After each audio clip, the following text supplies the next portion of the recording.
Warahmatullahi wabarakatuh.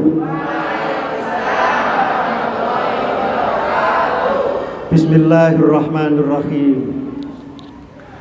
Alhamdulillahirabbil alamin. Alhamdulillahilladzi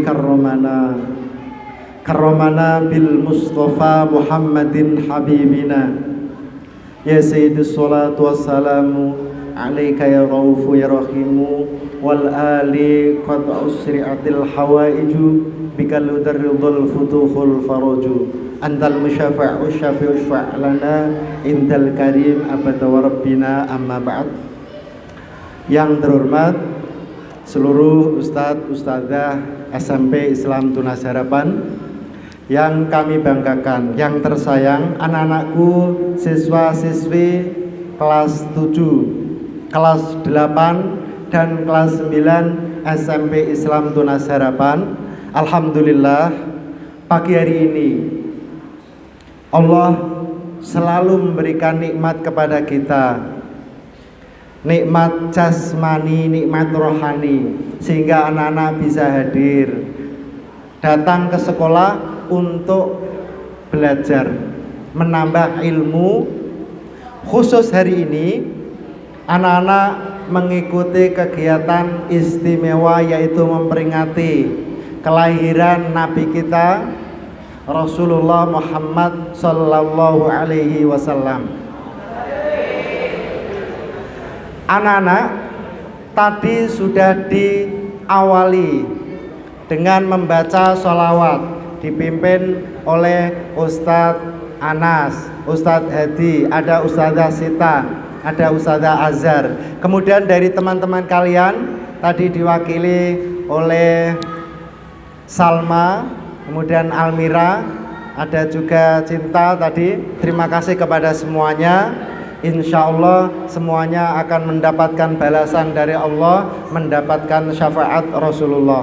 Anak-anak pagi hari ini sudah membaca sholawat puluhan kali, karena dari pagi tadi sudah membaca, kemudian bersama juga membaca. Padahal anak-anak tahu bahwa sekali membaca sholawat itu minimal nanti dibalas oleh Allah 10 kali. Rasulullah berkata, man sholla alayya sholatan wahidatan shollallahu biha ashron. Sehat itu ada dua, sehat rohani dan sehat jasmani. Kedua-duanya penting.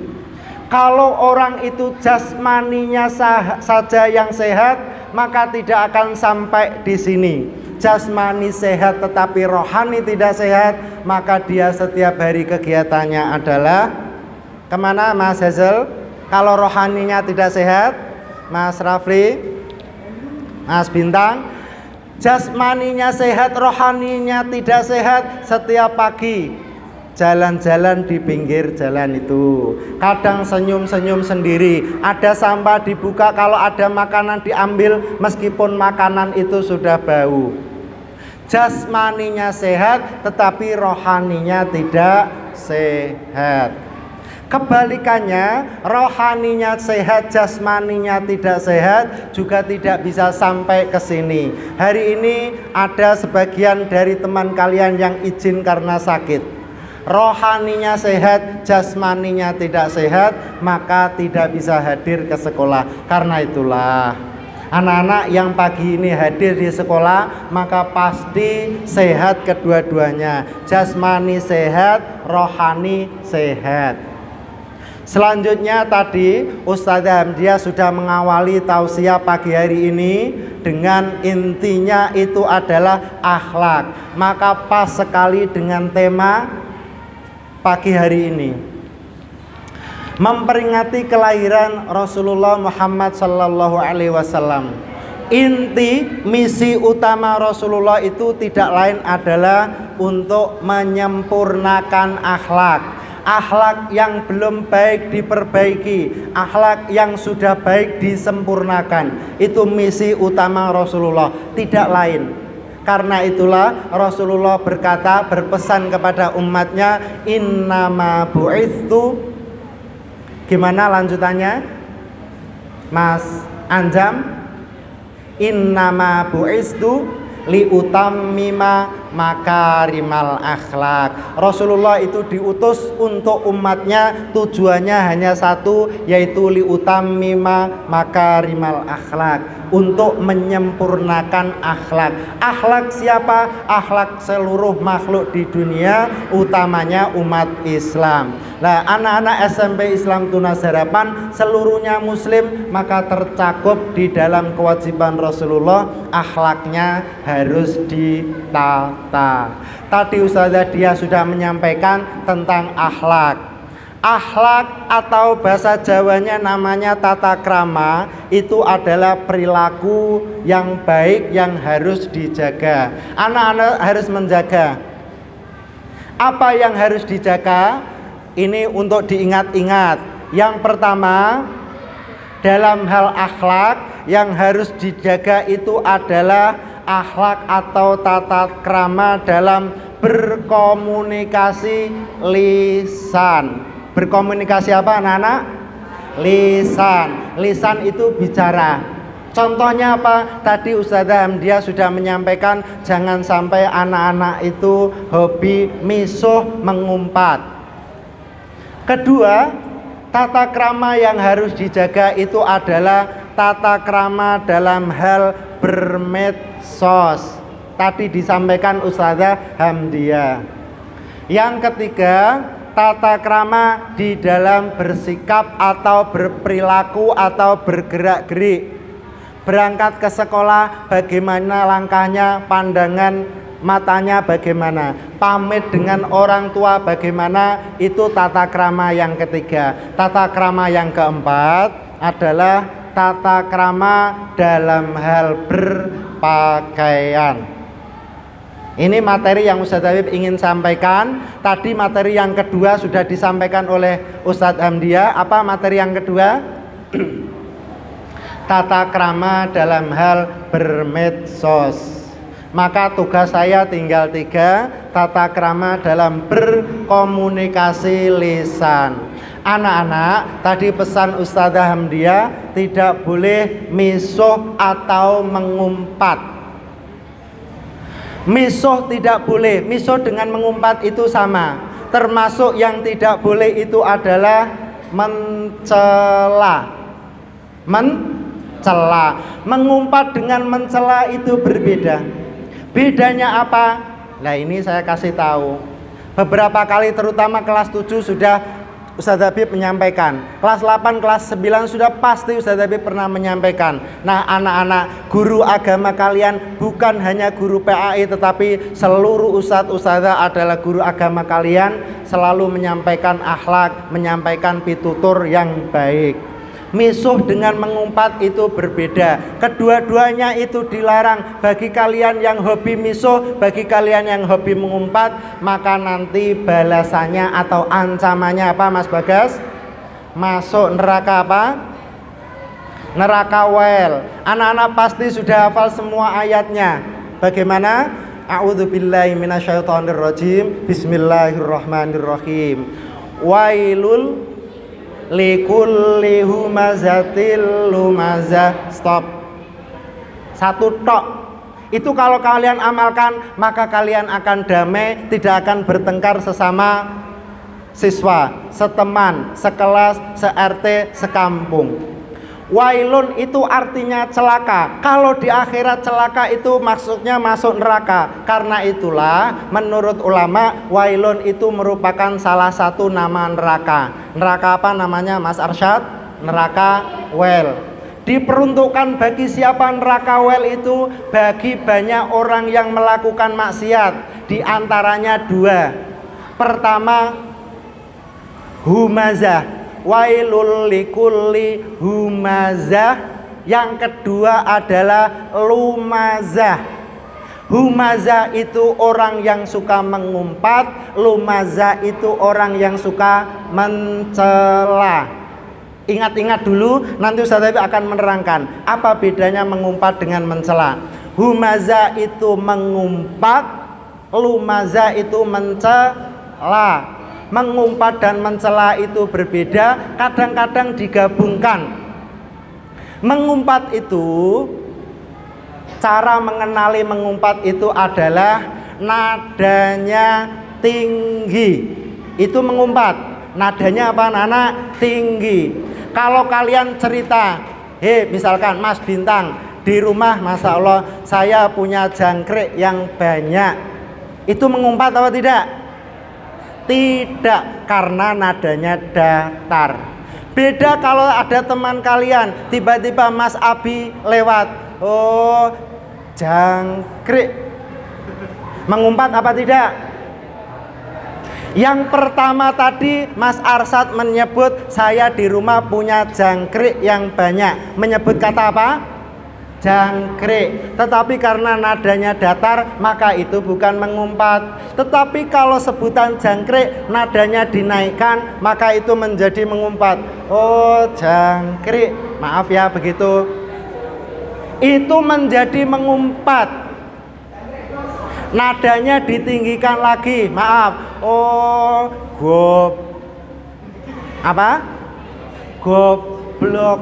Itu namanya mengumpat. Tandanya apa anak-anak mengumpat?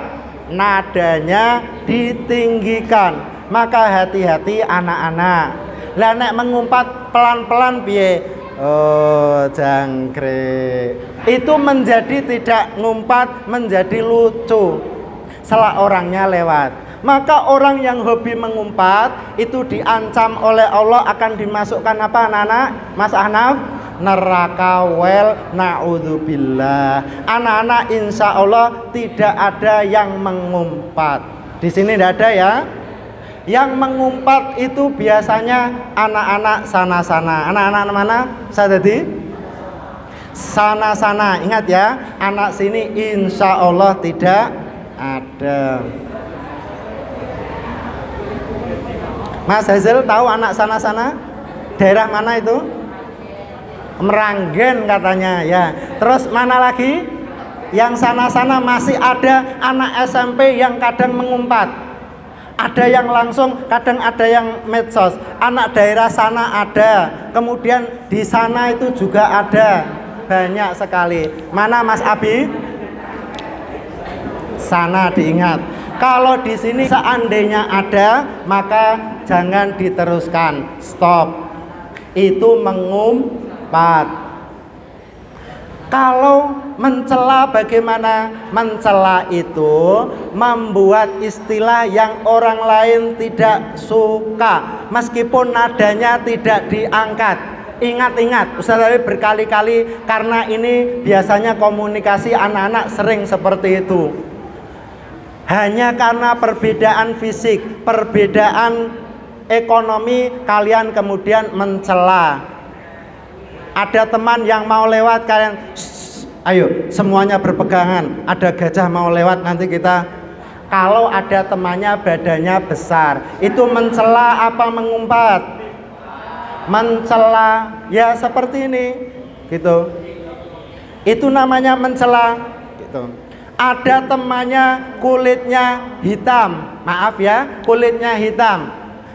Kalian datang, temannya yang duduk jelas-jelas jumlahnya berapa? Berapa ini? Ini loh, 3. Jelas di sini 3. Kalian datang bilangnya begini, loh, yang datang kok hanya 2 orang, yang satu kok enggak datang. Itu mencela apa tidak? Mencela. Loh, saya kan nggak menghina dia hitam. Meskipun nggak menghina dia hitam, maksudnya kan seperti itu. Wong sudah tahu bahwa yang hadir 3 orang, dia bilangnya hanya 2. Itu namanya ngece atau menghina. Orang-orang yang suka menghina, oleh Allah nanti sudah disiapkan neraka well. Nah, ada juga yang paling parah, itu menggabungkan keduanya, mengumpat dan mencela. Contohnya apa? Contohnya banyak itu. Ada badannya temannya yang gendut dipanggil gajah. Kalau hanya mencela, bilangnya seperti ini, teman-teman semuanya berpegangan. Kalau gajah mau lewat, hati-hati. Itu namanya mencela. Tetapi kalau mencela digabungkan dengan mengumpat, maka bunyinya begini. Ada temannya lewat, oh gajah.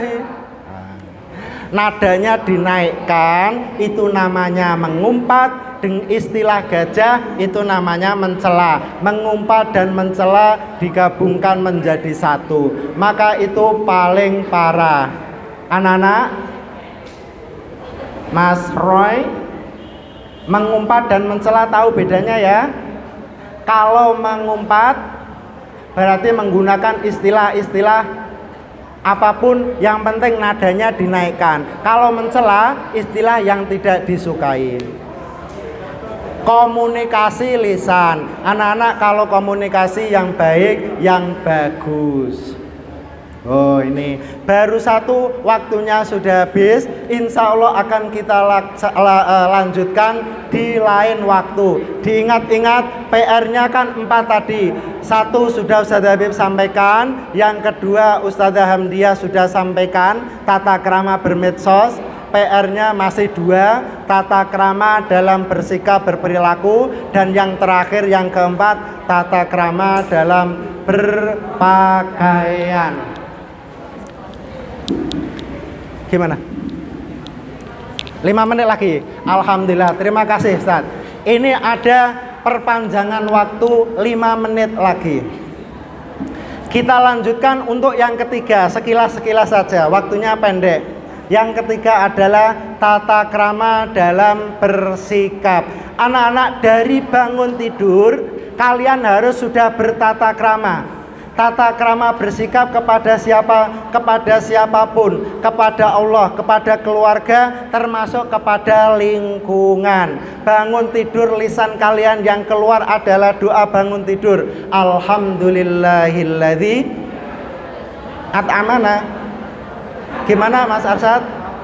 Alhamdulillahilladzi azhaba anil adha. Ya? Oh, bukan. Terus bagaimana Mas Bagas? Alhamdulillahilladzi ahyana ba'dama amatana wa ilaihin nusyur. Semuanya doa bangun tidur. 1, 2, 3.